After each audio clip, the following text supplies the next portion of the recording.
A vida é muito curta para editar vídeo. Com base nisso, bora que hoje a gente vai falar de novo, olha o efeito, vou voltar para cá. A gente vai falar sobre o exame vestibular de 2022 da UERJ e vai ser num batidão só. Tum, tum, tum, tum.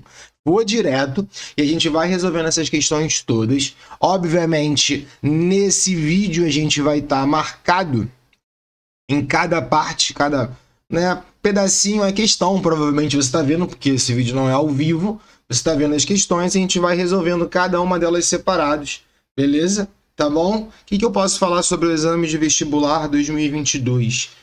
São 7 questões, né? Eu acho que deve ter uma no texto base, se tiver uma no texto base, passa a ser 8 questões que a gente vai fazer. Eu vou olhar para a tabela periódica e é sobre isso. Obviamente eu estou enrolando um pouco você enquanto limpo o meu óculos, né? Já falei que a vida é muito curta para edições, né? A gente corta e já grava logo tudo para não ter problema. Então não tem making off, é no próprio vídeo, pode cortar a parte que você achar engraçado, caso ache.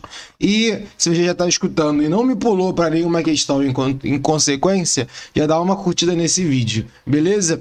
Eu quero pegar a prova, por mais que eu já tenha separado as questões, deixa eu ver as questões que eu já separei, isso.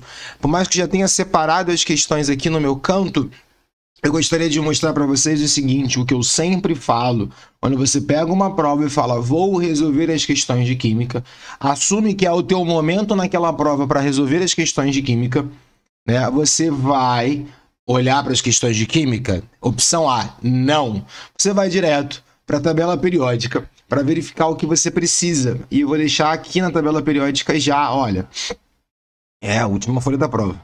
Se você olhar, a tabela periódica está pura aqui nessa questão, né? Não tem nada, então, ou seja, eu não tenho nenhuma questão onde eu vou ter que fazer contas com o número de Avogadro, né? O 6 vezes 10 elevado a 23, muito menos PVNRT, né? Que eu vou usar nessa prova. Fala, caraca, Bruno, é um spoiler, é isso. E a gente então parte para a questão 3, questão muito boa e muito tranquila que fala o seguinte... Uma questão associada a um texto base, do qual eu não coloquei aqui, porque eu acho que não precisa nesse momento para resolver. Por meio de métodos científicos de investigação, a química estuda transformações de materiais. Uma transformação que ocorre em um fenômeno químico é indicada em... Então, preste atenção. O que eu tenho aqui? Fenômeno químico versus o que não pode, o que não é um fenômeno químico. Ou seria um fenômeno físico, tá? Qual é a grande diferença? Fenômeno físico. Bom, a diferença está que um fenômeno químico, a gente transforma um material. Ou seja, quando você tem uma formação de uma nova substância, você tem um fenômeno químico. Por quê? Porque é uma reação. Se eu transformo um material formando uma nova substância, tá? Formação de nova substância, né? Forma novos compostos. Um fenômeno físico é uma transformação, mas você não transforma a natureza do material. Exemplo, sublimação da naftalina. Sublimação é uma mudança de estado físico. Para quem não lembra, e aí, eu já escrevi aqui, ó. Já tinha escrito. Sabia que eu tinha escrito isso em algum lugar. O que eu vou fazer com isso agora? Tchau. Né? Acabei de falar que o meu lema agora é esse. Vida muito curta para editar. Sólido, líquido, gasoso. 3 estados físicos da matéria. Gasosos não, gasoso. Quando você está passando o material entre os estados físicos, sólido, líquido e gasoso, você tem as transformações. A sublimação é quando você faz essa transformação, né, do sólido diretamente para o líquido. É essa passagem aqui, ó. Para cá ou para cá. E vamos lá, sublimar a naftalina é um material que é sólido. Eu vou tentar fazer isso de régua porque não faz sentido aqui agora, peraí. Agora ficou bonito. Pronto. Sublimação, veja bem, pode ser qualquer um dessas duas passagens, sólido para gasoso ou gasoso para sólido, tá? Alguns chamam de ressublimação, mas sublimação de certa forma. Como eu estou falando da naftalina, provavelmente estou falando das pedrinhas de naftalina se transformando em gás, né? Isso é uma passagem de estado físico. Transforma o material? Sim, porque transforma o estado físico do material, mas isso ainda é um fenômeno físico. Destilação do álcool. Destilar um material é um processo de separação de misturas. De separação. Para que você separe o álcool é porque o álcool já existe. Se você pensar na forma de produção do álcool, que ocorre a fermentação do açúcar anaeróbica para gerar álcool, aí sim é um processo químico. Mas a destilação é a separação desse mosto, uma mistura de diversos componentes, onde você separa o álcool dos demais. Ou seja, ele já existia antes, você não formou novos compostos. Isso é muito boa, né? E aí você tem a oxidação do álcool. Aí sim, oxidar é um processo oxidativo, é um processo reacional. Nossa, um processo oxidativo é um processo reacional. O aço, quando está oxidado, se transforma em ferrugem. Você tem aqui, né, aço, né, que seria uma liga de ferro, virando óxidos de ferro, ferrugem sendo formada. A ferrugem é diferente do ferro, então é um processo químico. Matei essa resposta. Fusão é a conversão da passagem do estado sólido para o estado líquido. É aqui, ó. Aqui é a fusão. Nossa senhora, deixa eu aproveitar e apagar essa seta que estava horrível, tá? Fusão também é uma mudança de estado físico. Então, as mudanças de estados físicos apresentadas na letra A e na letra D não são processos de transformações químicos. E a separação de misturas ainda é uma separação de misturas. O material já estava ali. O que você tinha é uma mistura e você separa as substâncias. Tá bom? Beleza? Matei questão 3. Questão 3 fechada. Resposta letra C. Eu posso ir para a questão 40. E na questão 40 é uma questão sobre estrutura da reação, onde eu falo o seguinte: nas reações químicas de decomposição, uma substância composta se decompõe em duas ou mais.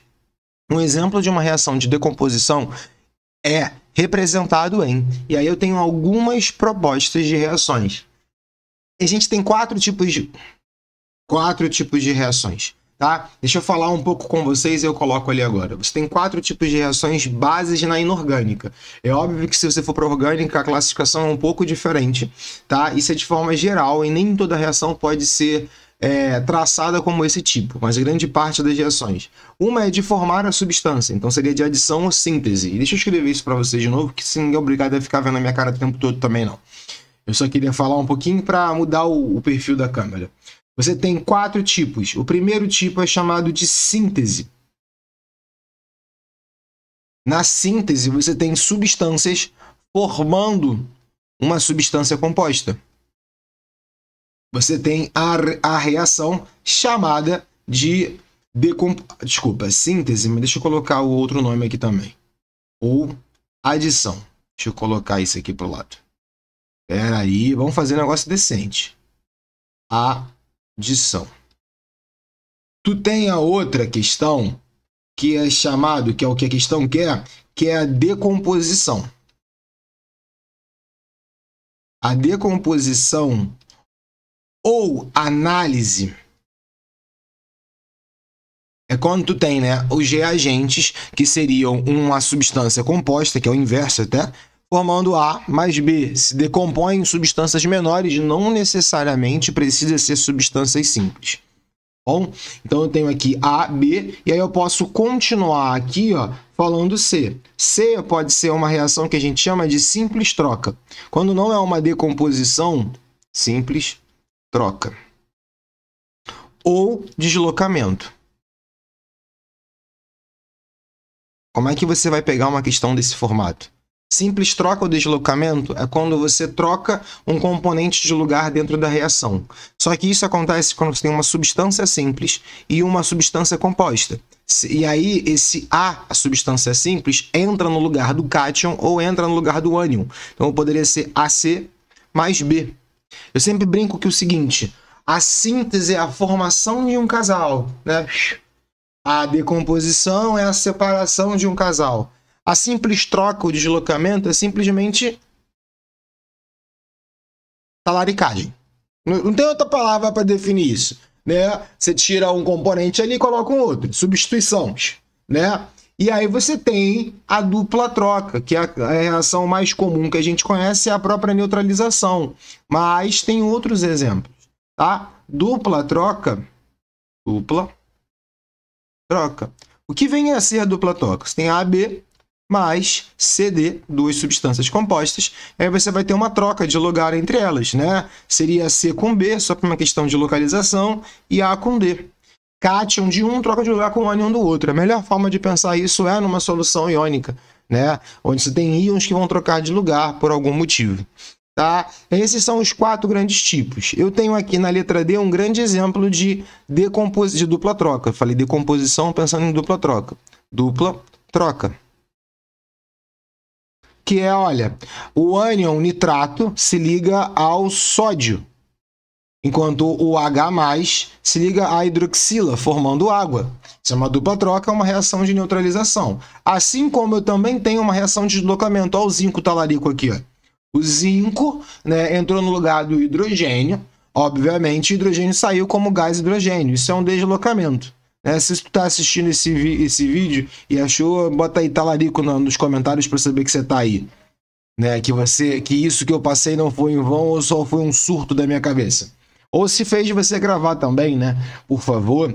E aí eu tenho a letra B. A letra B e a letra A também. Olha que lindo essa questão. Tem todos os estilos. Eu tenho aqui agora, na letra B, o magnésio com água formando um hidróxido. Isso é um óxido com características básicas e aqui forma uma síntese. Tá bom? Síntese. Esse cara. Por último, mas não menos importante, eu tenho a primeira reação, que é o que eu quero, né? Eu escrevi decomposição, não sei porquê. Me perdoe, tá vendo? Fui brincar do talarico, acabei me perdendo na própria piada. Tô falando que isso é deslocamento, escrevi deslocamento, mas por uma questão estética, deslocamento não tá de verde, deslocamento tá de roxo. Né? O que eu quero é isso, decomposição que tá aqui. Decomposição. Que é a letra A, beleza? Não tem o que fazer.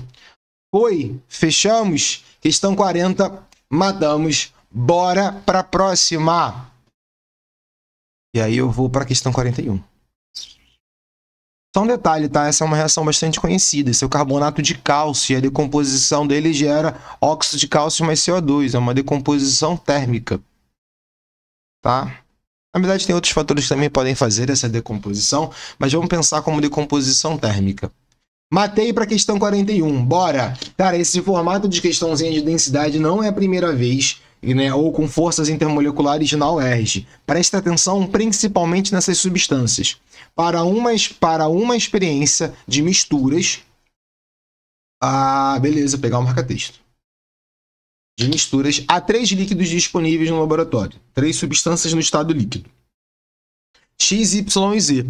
Que é água, benzeno e tetraclorometano. Beleza.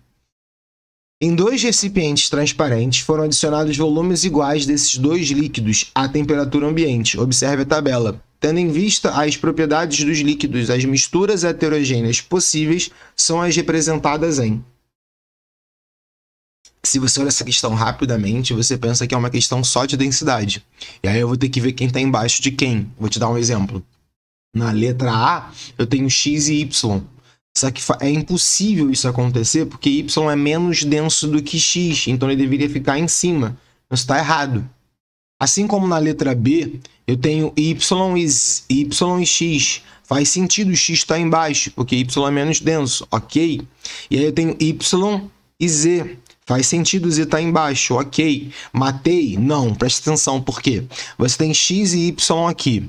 Não faz sentido pelo mesmo motivo da letra A, mas aqui tu tem Y e Z, faz sentido, e aqui tu tem X e Z. Também faz sentido. Fala, Bruno, essa questão tem que ser anulada. Tem duas opções de respostas? Calma, pequeno aprendiz. Calma, meu Luquito do coração. São misturas heterogêneas. Misturas heterogêneas, vem comigo. Definição de mistura heterogênea, o que não é homogêneo, óbvio. Beleza, mas aqui que não se mistura. E aí tem a grande sacada que você precisava saber sobre características de algumas substâncias que são comuns na UERJ. Benzeno. Benzeno é um hidrocarboneto. Então, como consequência disso, ele é apolar. Né? Benzeno, para quem não lembra, aquele ciclo de 6 carbonos fazendo 3 ligações duplas intercaladas. Ele é um hidrocarboneto, um composto orgânico de nenhuma polaridade. E eu tenho o tetraclorometano, que é, na verdade, um carbono com 4 cloros. Não é um hidrocarboneto, mas é uma molécula apolar. Veja bem, se ele não tivesse um dos cloros, fosse hidrogênio, deixaria a molécula polar, mas como são 4 cloros ligados ao carbono, a molécula também é apolar. Tá, Bruno, o que você quer dizer com isso? Semelhante dissolve semelhante. 2 líquidos de não polares se dissolvem entre si. Então, uma mistura formada entre X e Y não é heterogênea, é homogênea. Nossa, só não sei escrever homogênea, peraí. Homogênea. E se a mistura é homogênea, eu não posso ter X com Z. Desculpa, Y com Z. Então isso aqui não existe, isso não é 2 fases, isso é uma fase só. Então a resposta certa só passa a ser letra D. Questão, uma obra-prima de conceitos, tá? Saber sobre a polaridade de moléculas orgânicas é extremamente importante. Hidrocarbonetos são compostos apolares. Isso não é a primeira vez que cai na prova da UERJ. Isso não é algo novo. Eu não vou estudar de novo porque não vai cair. Escambau, estuda, tá bom? Foi questão 41, beleza? Tá tranquilo? Tá no ritmo? Já foram 3, né? Vamos aqui, ó. Respirou. Questão 42 para a gente fazer uma conta, né?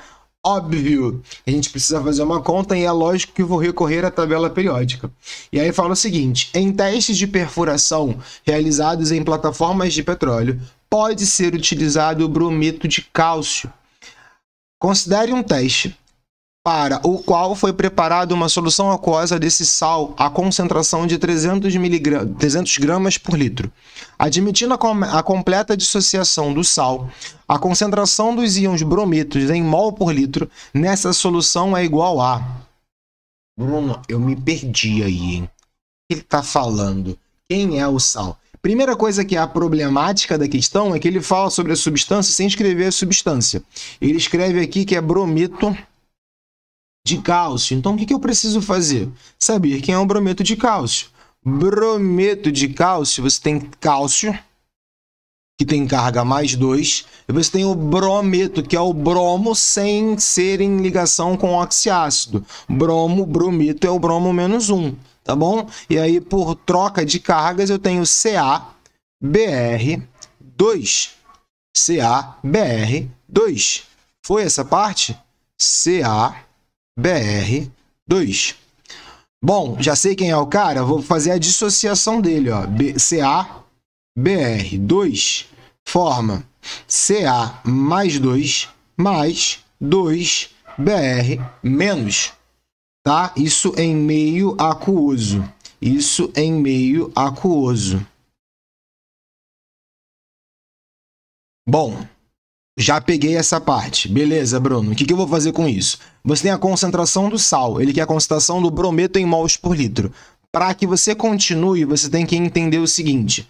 A proporção dessa reação é 1 mol de CaBr2 gera 2 mols de Br-.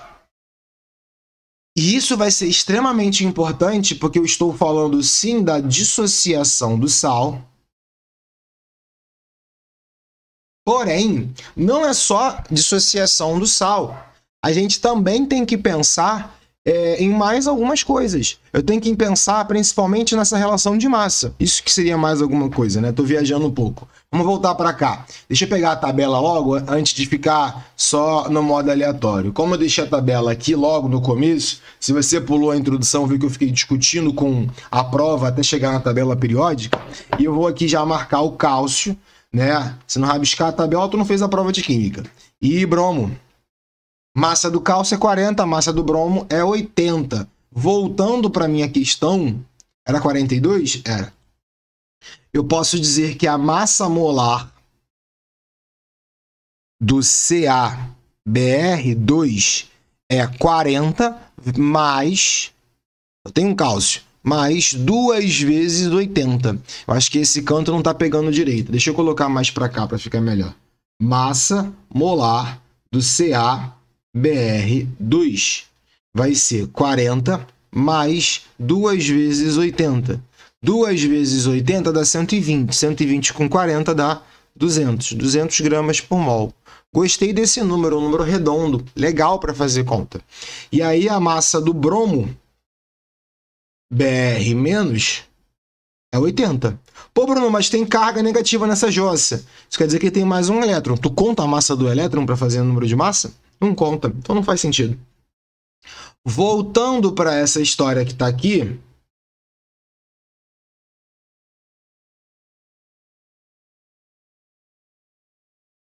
Voltando para cá. Olha isso aqui. Bom que vocês já anotam junto comigo. 1 mol desse cara forma 2 mols de bromo. Sabendo que a massa do bromo é 200 gramas, vai gerar 2 mols, vai ser 2 vezes 80 gramas de bromo. Bruno, que conta é essa que tu tá fazendo que eu já me perdi? Eu só tô organizando os números, dado que a gente já conhece. Eu tenho isso aqui, ó. Essa relação em massa para essa reação daqui. Putz, tentar fazer uma reta não consegui não. Para essa. Calma que vai. Falei para vocês que eu não ia editar. Então, ó, se tu tem em 1 litro, foca em 1 litro, foca em 1 litro. Por que eu vou focar em 1 litro? Porque aqui eu quero por litro, aqui eu quero por litro. Então deixa que eu mantenha 1 litro. Se tem 300 gramas do brometo de cálcio, tu coloca aqui embaixo, ó. 300 não, 3.000 gramas, coloca aqui embaixo, né? Um X aqui. E aí você vai ter X igual a 300. Cara, vocês meio com 300. 3.000 vezes 2 vezes 80 dividido por 200. Corta esse 0 com esse 0, esse 0 com esse 0. Esse 2 com esse 2, que agora fez total sentido. 80 vezes 30 dá 8 vezes 4, que dá 24,00. Tá? Isso em gramas. Ou seja, traduzindo, né? Ai, fiz conta mais. Vou voltar depois, vocês vão ver. Repara o seguinte, tô tão empolgado em fazer as coisas que a gente acaba fazendo conta mais. Bruno, não entendi. Presta atenção. Eu tô referindo à massa do sal e só a quantidade de brometo. Então, relacionei 1 mol com 2 mols de brometo. E na hora de fazer a minha conta, eu já dei a resposta em massa. Olha para as opções. Tem alguma coisa em massa? Não. Foquei tanto em falar do brometo que eu não precisava converter a massa do brometo. Por que eu não precisava converter a massa do brometo? Porque ele quer em mol mesmo. Isso aqui é verdade? É. Isso aqui vai fazer sentido? Vai. Isso aqui, olha isso aqui, ó. Eu não preciso passar. Eu posso manter como 2 mols de bromo.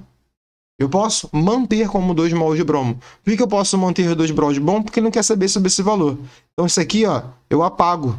Eu apago esse 2 da minha conta. Resumindo, eu corto tudo isso e a resposta é 30 mols. Tá, graças a Deus tem essa resposta, né? Imagina, falei tudo e não voltei. Tá? Isso tudo depende do que ele está pedindo. Eu já fui no automático em massa porque geralmente ele pede a massa de um dos íons. E é isso, é parte do composto. Né? Se tinha 3.000, das suas 3.000, 2.400 era só de brometo. E o resto é de cálcio. Tá bom? Tranquilo? Então, a questão de dissociação de íons, quando for feita, tem que ser assim, não tem outro jeito. Tá? Beleza? Então, sabendo disso, a gente pode partir para a próxima questão. Tá? Como eu falei, eu vou fazendo assim, a gente vai fazendo no automático. No automático nem tanto. Questão de identificação de função orgânica. Presta atenção na sacada que eu vou te falar, que alguns alunos meus já têm isso aqui, ó. Eu tenho esse material, deixa eu olhar aqui agora, até antes de mandar para vocês. Se eu conseguir abrir, né?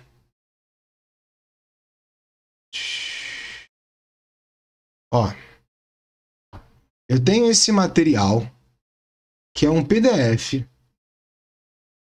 anexar cópia, que é simplesmente todos os grupos funcionais relevantes para os vestibulares. Todos aqui, ó. Com carbonila, aldeído e cetona. E eu sempre passo isso. Bruno, como é que eu vou ter acesso a isso? Fácil, fácil. Se você não me conhece, por favor, tem um arroba que tá aqui, ó, bem no cantinho ali, ó, no Instagram. E aí você pode entrar lá. Se você já não me conhecia pelo Instagram, pode entrar e pode pedir lá direto no direct. Fala, Bruno, tudo bem? Assisti teu vídeo, dei até uma curtida lá no teu vídeo. E aí eu adorei esse teu resumo de orgânica aí. Me manda em PDF para eu imprimir e colocar aqui no meu quarto, que vai me ajudar nos estudos. Eu só, infelizmente, não estou enviando ainda isso para vocês, mas de graça estou mandando. E aí esse resumo aqui, ó, tá bem selecionado com os hidrocarbonetos. Aí tem os grupos funcionais, né? Ó, aletos de alquila e de arila, quando são aromáticos, as funções orgânicas. E aí repara o seguinte, nessa questão você tem que separar o grupamento orgânico. E aí quando você separa o grupamento orgânico, tem esse nitrogênio ligado a esse carbono. E nesse mesmo carbono tem uma dupla O, do qual a gente chama isso de carbonila. Carbonila. Só que essa carbonila gera essas funções oxigenadas, olha, acetona, o aldeído e o que for. Porém, como tem nitrogênio, tu tem que procurar no mesmo carbono alguém que tem a dupla O e o NH2. A dupla O e o NH2. Olha, nossa senhora, eu fui tentar representar isso aqui, ó. Isso só pode ser uma amida. Tá? Isso só pode ser uma amida. Você pode substituir essa amida também, mas isso só pode ser uma amida. Aqui, ó, é uma amida substituída. Amida substituída. Por que está substituída? Porque aqui não é H2. Tem carbonos na sequência. Foi, mas a resposta certa é que esse composto possui a função amida. Amida e amina são diferentes. Amina não tem O. Amida tem a dupla O. Amina não tem O. Amida tem a dupla O. Foi agora? Beleza? Tranquilo? Fechou essa parte? Tranquilo? Tranquilo. Só quis fazer a transição só para dar um susto. Vamos para a questão 44. Não tem mais o que fazer. Ah, não. Serão outra de orgânica? Para facilitar a nossa vida, a gente teve a questão 43, que é de orgânica, e a 44 pede uma resposta de uma reação. E aí, olha só, você pode fazer conhecendo a reação, ou você pode fazer não conhecendo a reação. Isso é uma reação claramente de substituição. Uma dupla troca nessa história. Vamos lá. Eu tenho um ácido acetilsalicílico, é um medicamento, né, usado no combate da febre e da dor. No organismo, ele é hidrolisado, formando ácido salicílico e um composto X, conforme representado pela equação química. O composto X formado na equação é denominado D. E aí você tem que entender o seguinte. Qual é a diferença disso para isso aqui? Eu acho que até aqui, ó, esse composto é igual. Esse não faz sentido o que eu estou falando. Até aqui, esse composto é igual. Reações na química de vestibulares, principalmente o ERG, é olhar muito do que já foi dado. Vou pintar essa parte do meio aqui que eu tenho toque. Pronto. Aqui foi igual, não é?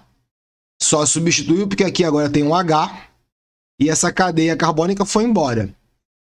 HOH na orgânica, tu sempre vai água, tu vai representar água assim, ó. Que vai fazer mais sentido. Vê se não faz sentido eu falar, depois eu explico a reação, que esse H foi para cá. Pode ser que tenha sido H ou H, mas só por desencargo de consciência para a gente pensar, fica para cá. Então, o que sobrou desse composto eu vou redesenhar aqui, ó. Só que aqui tinha um oxigênio, aqui eu vou colocar um OH.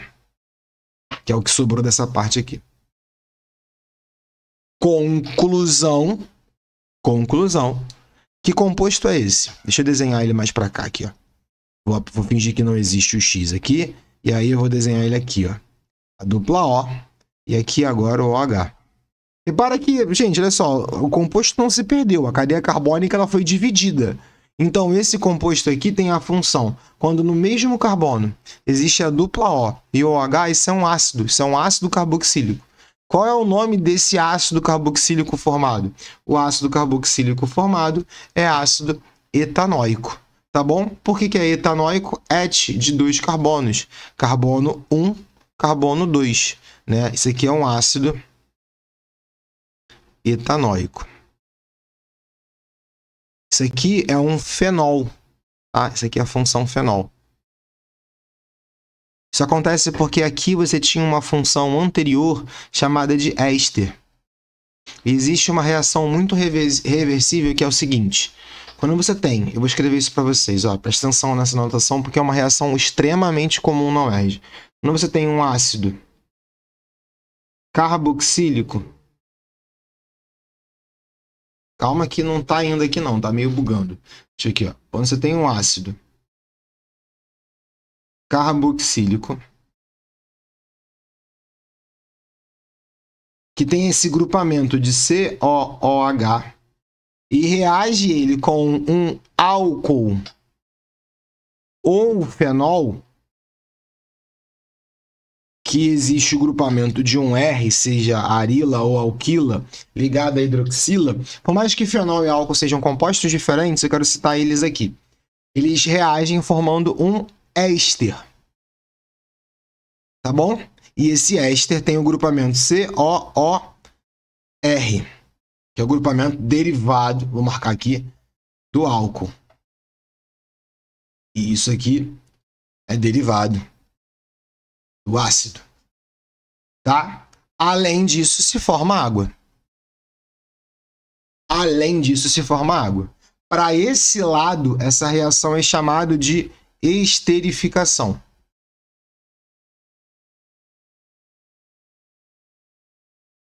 Por lado oposto, essa reação é chamada de hidrólise. Hidrólise ácida. Tanto que tem um H+ aqui. É meio ácido que isso ocorre. Hidrólise ácida do éster. Hidrólise é a quebra do éster por água. Beleza? Tranquilo? Né? Fechou? Então gera o ácido etanóico. Informação a mais dada. Reação extremamente importante. Se você está passeando nas questões da UERJ, você já bateu de frente provavelmente com uma reação de esterificação. E a gente já acabou a 44, faltam 2. Sincerão, se tu tá assistindo não picotado até agora e não deixou pelo menos o like pro teu professor aqui, faça isso pra gente melhorar a qualidade desse vídeo. Eu sei que já é manjado ficar pedindo essas coisas, mas é YouTube, a gente precisa crescer, né? Vai para conseguir resolver mais questões, seja de outros vestibulares, questões inéditas, tá bom? Vambora lá. Próxima. Tô na questão 45. Questão 45. Ai, meu Deus, eu já vi H+ ali, do nada. Eu já vi pH. O que eu faço, Bruno? Calma. Para o tratamento de resíduo industrial, que corresponde a uma solução aquosa de alta acidez, é utilizado hidróxido de sódio sólido para elevação do pH. Considere o volume de 10 metros cúbicos. 10 metros cúbicos. Volume. 10 metros cúbicos. Isso equivale a 10.000 litros. Porque 1 metro cúbico é igual a 1.000 litros. Ok? Até aí? Beleza. E a concentração de ácido aqui, ó, é igual a 0,1 mol por litro. Desprezando a variação do volume, para que a solução residual alcance o pH 2, eu preciso que isso passe a pH 2. Bruno, o que significa isso passar para pH 2? Já vou te explicar. Deixa eu só acabar a questão. desprezando a variação de volume para que a solução residual alcance o pH 2, a massa de hidróxido de sódio em quilogramas que deve ser adicionada a... Esse ano a gente, não sei qual ano você está assistindo, eu estou gravando esse em 2023 para a UERJ 2024. Então, assim, a UERJ, ela por 2 anos fez exame único, né? Então, essa questão é extremamente pesada. Isso tem muito cara de exame discursivo da UERJ. Isso é uma questão que, claramente, com mais alguma outra pergunta, estaria disponível numa questão discursiva da UERJ, mas ela veio com caráter múltipla escolha. Então, se você está focando só nas questões objetivas, sinto me informar ou te falo que não é uma questão para exame de qualificação. Isso é uma questão mais pesada. Os conceitos que eu vou falar aqui agora podem ser usados em frações num exame de qualificação? Sim, pode ser usado, mas a questão inteira pesada. Vamos entender o que significa pH 2. pH é uma escala que a gente utiliza, né, log. Porém, eu não vou falar de log nessa questão. Menos log de H+. Porém, o que eu quero falar é o seguinte. pH 2, de cara, a gente já vai pensar o seguinte. Você já vai considerar, quando você fala um número, é 10 elevado a menos esse número. Então, pH 2 se vem a 10 elevado a menos 2. Que, como está em número aqui, é 0,01 mol por litro. Conclusão. Você quer passar a concentração de H+, de 0,1 mol por litro para 0,01 mol por litro. Tu quer diminuir ela em 10 vezes. Aumentar o pH de 1 para 2 diminuir em 10 unidades. Tá? Cada vez que tu aumenta 1 pH, você divide por 10 a concentração. 1/10 dessa concentração. Faz sentido falar, então... Deixa eu marcar aqui para ficar melhor. Faz sentido falar, então, que para isso, né, eu preciso consumo de 0,09 mols por litro de H+, que é a diferença, que é 0,1 menos 0,01. Para quem não pegou nessa conta aqui, deixa eu subir para a gente ver melhor. 0,1 é a mesma coisa que 0,10, menos 0,01 é igual a 0,09. Foi essa parte? Por que eu estou falando de consumo de H+? Para consumir H+, você vai precisar de uma base. A base que a questão está falando, eu vou subir para você dar uma olhada, tá? Ó, é hidróxido de sódio. Hidróxido de sódio é um conhecido como NaOH. É uma base que eu preciso saber? É. E ela consome H+? Consome. Porque cada hidroxila consome um H+. Então, a quantidade de hidroxilas adicionadas, a quantidade de OH- que eu consumir, será igual à quantidade de H+ consumida, tá? A adicionada vai ser a quantidade de H+ consumida. Beleza? Tranquilo? Então, eu posso afirmar que a quantidade de OH- adicionada ao sistema foi de 0,09 mols por litro. Como a reação é NaOH, a dissociação gera só uma hidroxila, confirmando que, agora eu vou falar difícil, hein? Que o hidróxido de sódio é uma monobase, então eu posso afirmar que isso também é a concentração de NaOH. Tradução: a concentração de NaOH nesse composto é 0,09 mols por litro. A questão que eu já me perdi no começo pede massa. Para pedir massa, eu preciso converter isso para massa. E aí eu vou na tabela periódica para ver esses valores. Deixa eu olhar aqui, ó. Eu já até sei de cabeça de tanto olhar para o sódio, mas vamos fazer o que a gente teria que fazer. Eu vou na tabela e olho para a massa do sódio, do oxigênio e do hidrogênio. Volto normal, vou para a questão, e aí eu faço isso aqui, ó. Massa molar do NaOH é igual a 23, que é a massa do sódio, mais 16, que é a massa do hidrogênio, mais 1, que é a massa do hidrogênio. Do oxigênio é 16, desculpa. Dá 40 gramas por mol. De novo, se a concentração é 0,09 mols por litro, é só eu multiplicar por 40. E aí eu vou ter a concentração comum aqui.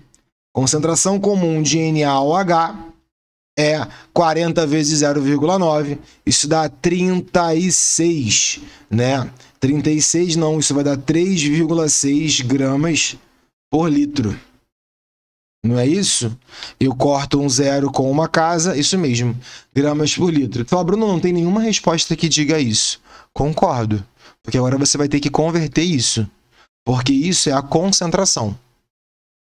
Isso em 1 litro. Eu manipulei todas as escalas e se quiser, ao final dessa minha fala, eu volto tudo para você não ver se você perdeu nenhuma etapa, mas isso em 1 litro. Em 10.000 litros, seria 10.000 vezes esse valor. Então você vai ter que andar quantas casas? 4, que é o número de zeros. Seria 3, 6, 1, 2, 3... 1, 2, 3, 4, mais 3 zeros. Gramas ou 36 quilos. Resposta, letra C. Foi a ideia? Tá? Isso é o que a gente faz, né? Esse é o tipo de questão. O que eu tive que fazer? Houve uma variação do pH, né? Porque eu adicionei uma base, então ele aumentou o pH. Eu precisei ver o quanto foi consumido de H+, para ver o quanto eu deveria adicionar de OH- na solução, tá? Foi essa a ideia. Eu vi o quanto de H+ foi consumido, que eu coloquei aqui, ó, questão pesada, tá? Para depois colocar o quanto de OH- que eu deveria adicionar à solução. Sabendo disso, coloquei aqui embaixo. Resposta, 36 quilos, ok? Foi. Para a gente fechar logo essa questão, tem uma questãozinha 46 que de óxidos, muito legal por sinal, mas ela é um pouco diferente, tá? Fala o seguinte, em uma análise de poluentes atmosféricos foi identificada a presença de alguns óxidos ácidos. Observe no gráfico o número de mols de um desses óxidos. Óxidos ácidos são geralmente formados por ametais com oxigênio. Óxidos ácidos que em contato com água formam ácidos.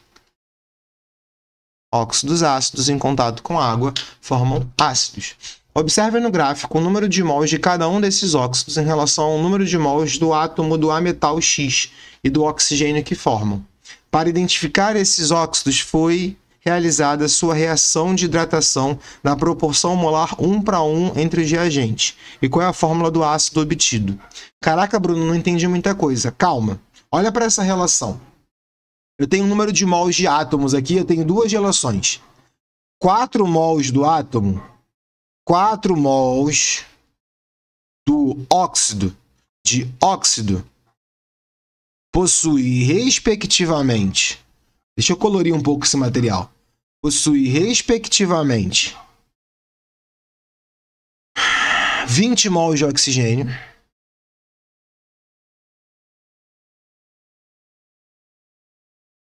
e 8 mols de ametal. O ametal eu vou chamar de X. Há de convir que a fórmula de um óxido é sempre X e O. O que muda é a carga e a proporção entre eles. Por que X e O? Porque o oxigênio é o que tem maior carga, senão não seria o óxido. Um óxido, o oxigênio tem que ter a carga -2.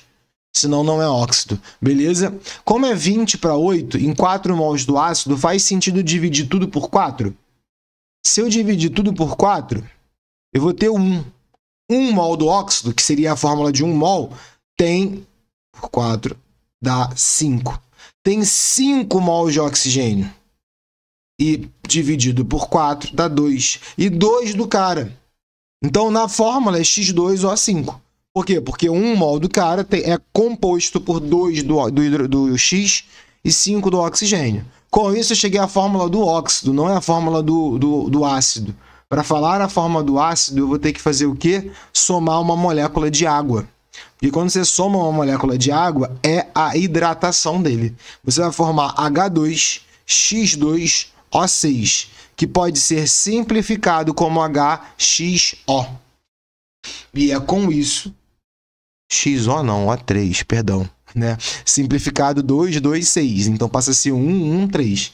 Resposta passa a ser letra B, de bola. E aí a gente mata essa questão também, 46. Bruno, não entendi muita coisa. Os óxidos ácidos reagem, por exemplo, CO2. CO2 é um óxido ácido. Se ele reagir com água... Ih, tá travando aqui, peraí. Reagindo com água, ele forma, né, o ácido carbônico, H2CO3. A gente consegue visualizar melhor cada um dos materiais assim. A gente consegue visualizar, né, como é que funciona cada um dos oxiácidos hidratando ele. Né? O ácido sulfúrico, que é o SO3. Como é que você reage? Com água. Vai formar o H2SO4. E aí, assim, como tem 2 ali, a gente simplifica. Sim, um exemplo disso é o óxido, não óxido nítrico, o pentóxido de nitrogênio. Esse cara, que é um exemplo do que está ali em cima, quando reage com água, forma H2, eu estou botando sério, não sei porquê, N2O6, que não é isso que acontece na verdade. Existe uma simplificação nessa fórmula, é o ácido nítrico, HNO3. Beleza? Fui mais rápido nessa questão, mas eu acho que ficou compreendido. Qualquer comentário que acrescente, né, ou qualquer crítica também que seja positiva para acrescentar também, deixa nos comentários que a gente fechou essas questões para a gente ir para a próxima. Eu já nem olhei mais para a câmera no final se eu estava escrevendo assim ou não, que de vez em quando eu vou falando e apoiando na mesa para escrever. Espero que você tenha gostado dessa resolução. Acompanhe próximos trabalhos e fechamos por hoje, ok? Beijo grande, até a próxima.